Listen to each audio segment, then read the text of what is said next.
Muito bem, chegou a hora de pedir a residência, ou seja, ir até a prefeitura italiana para solicitar a sua inscrição anagráfica, ou seja, você vai comunicar à prefeitura italiana que você vive num determinado lugar.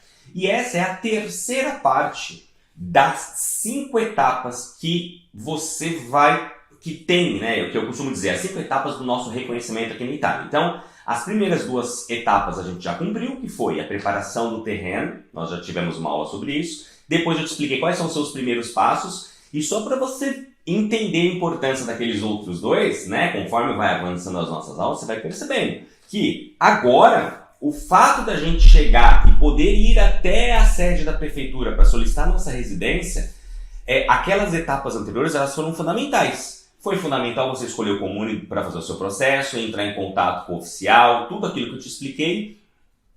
Os primeiros passos aqui na Itália foram necessários exatamente para esse momento aqui. Por quê? Porque neste momento você tem em mãos o seu codice fiscale, que é o seu CPF italiano, você tem a cessione di fabbricato, que é o documento que mostra que você entrou no imóvel, você já demonstra que você está regular no país, seja através da declaração de presença, seja através do carimbo no seu passaporte.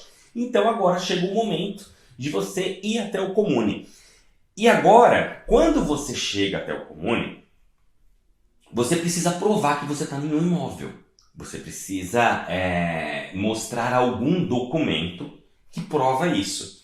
Existe destes 2 documentos, mas existem 2 documentos, um deles que você vai apresentar. Ou um contrato de aluguel, que em italiano é chamado contrato di affitto, ou o comprovante, o documento que você está sendo hospedado por alguém. Então, de repente, você conseguiu conversar com o proprietário de uma estrutura como um Airbnb, ou você, enfim, alugou diretamente com uma pessoa um imóvel, não tem um contrato de aluguel, mas ela te dá, então, um comprovante de hospedagem, a famosa cessione di fabbricato ou um contrato de comodato ad uso gratuito.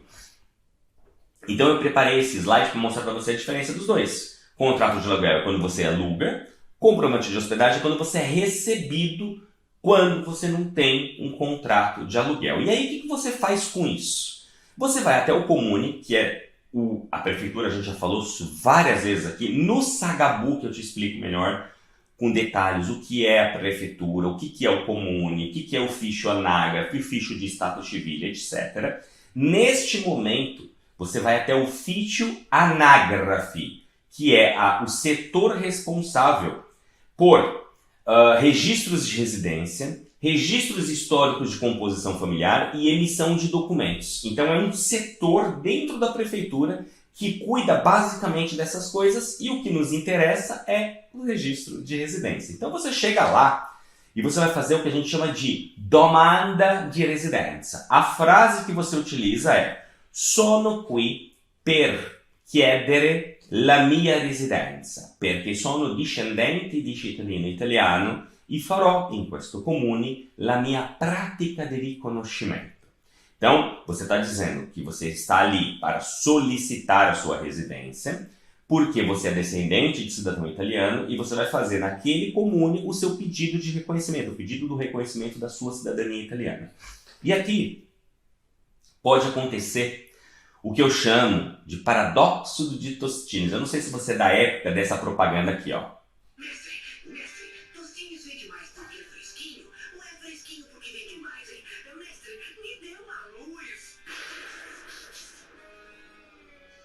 Essa propaganda ficou muito famosa, e eu não sei se você é dessa época ou não, mas ela dizia exatamente isso. Tostines vende mais porque é fresquinho porque vende mais? Qual é a ordem? E por que eu estou trazendo isso para o nosso mundo da cidadania italiana, tá?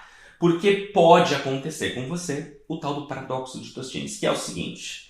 Lembra que eu comentei sobre as circulares que nós temos que nos dão direito ao reconhecimento da cidadania italiana? Nós temos a circular 32, nós temos a circular 68, e ali elas dizem o seguinte, que pessoas descendentes de italiano nascido aqui na Itália, enfim, os nossos descendentes que estão pelo mundo, que quiserem voltar à Itália para fazer o processo de reconhecimento, eles não precisam de um visto, elas não precisam de um permesso de soggiorno, eles podem utilizar os 90 dias que eles têm direito para fazer, então, o pedido de inscrizione anagrafica, ou seja, eles têm o direito a pedir a residência em um comune italiano sem necessidade de comprovar que está legal através de um permesso de soggiorno, através de um visto de ingresso, nada disso.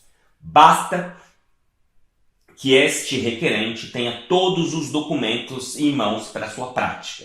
Então, basicamente, quando você chega aqui na Itália e você tem todas as suas certidões traduzidas, apostiladas, lindas e maravilhosas para a sua prática, o fato de você estar tudo bonitinho e, obviamente, com todos os documentos que a gente vem falando até agora, já é o suficiente para você poder ir até um comune italiano e solicitar sua iscrizione anagrafica. O que acaba acontecendo na prática? Funciona assim, ó.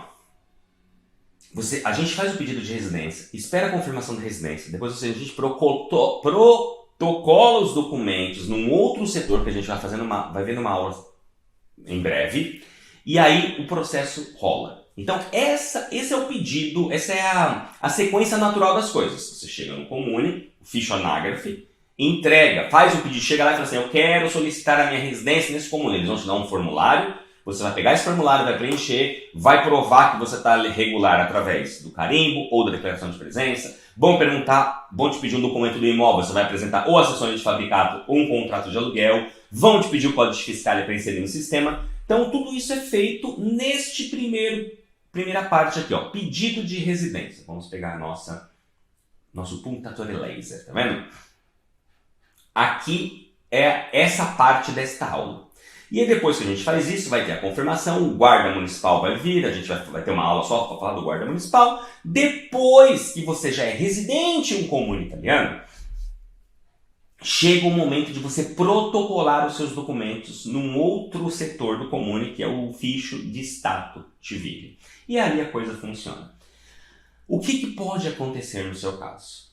Em alguns comunes, quando você chega para fazer o pedido de residência, que é o tema dessa aula, pode ser que o funcionário público não entenda bem como assim a pessoa pode vir fazer o processo de residência sem o permesso de soggiorno. Pode ser que ela te peça o permesso de soggiorno. Aí você vai com a sua circular embaixo do braço, 32, 68, todos os documentos bonitinhos, você vai dizer, olha, na verdade a legislação diz que eu não preciso de um permesso de soggiorno, e mostra as circulares para a pessoa.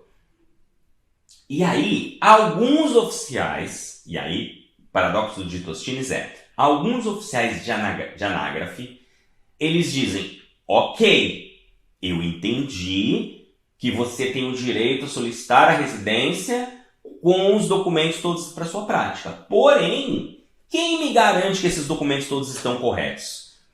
E aí esse oficial faz o seguinte, ele inverte essa sequência e pede para você ir até, se ele não é o próprio oficial de Stato Civile, ele vai pedir para você ir até o oficial de Stato Civile, que é às vezes é uma salinha do lado, e ele vai dizer, vá lá, mostre a sua documentação para o oficial, e se ele der o ok que a sua documentação está correta, volte aqui e faça o pedido de residência.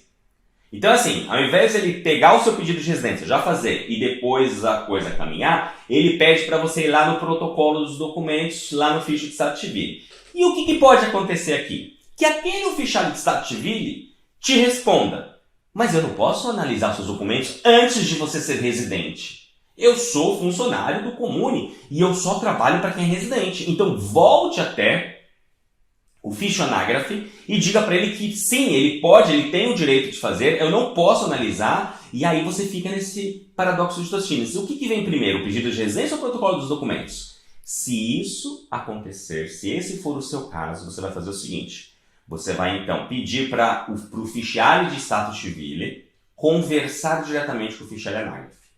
Então, se você sai daqui do fichoanagrafe, ele diz, vá lá no ficho de Stato Civile, vá, converse com o fichário, e se o fichário diz, não, eu não posso analisar seus documentos, eu não posso fazer nada, e aí você fala, então, o senhor pode, por gentileza, conversar com o seu colega lá do anágrafe, porque ele falou que só vai aceitar o meu pedido de residência se o senhor visualizar ou visionar os meus documentos. E o senhor está me dizendo que não pode, mas como que eu falo para ele que o senhor não quis?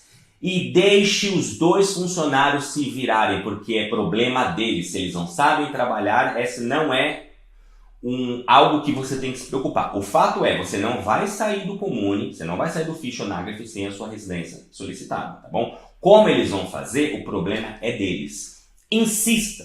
Se no final das contas esse cara falar que não, eu não posso aceitar, você tem que aceitar, você é obrigado a aceitar, porque eu tenho todos os meus documentos e o que a lei diz é, eu venho, solicito a minha residência, depois que ela é confirmada, eu entrego meus documentos e o oficial de lá só vai aceitar depois que eu for residente. O senhor não pode, preste atenção, você vai dizer, o senhor ou a senhora não pode não aceitar a minha residência porque eu ainda não entreguei os documentos para o ficha de certificado, porque eu tenho os documentos em mãos, eu tenho as circulares que me dão o direito a solicitar a minha residência, tá bom? Então esse é o que eu chamo de paradoxo de Tostines. Não existe uma sequência, quer dizer, a sequência padrão é essa, mas, como eu disse, pode acontecer esse paradoxo e pode ser que eles falem entre eles lá, ele peça para você fazer isso, eles fazem diferente, ele inverte a situação, aí um vê primeiro e dá uma cartinha para o outro. O importante é, não se preocupe, tá tudo certo.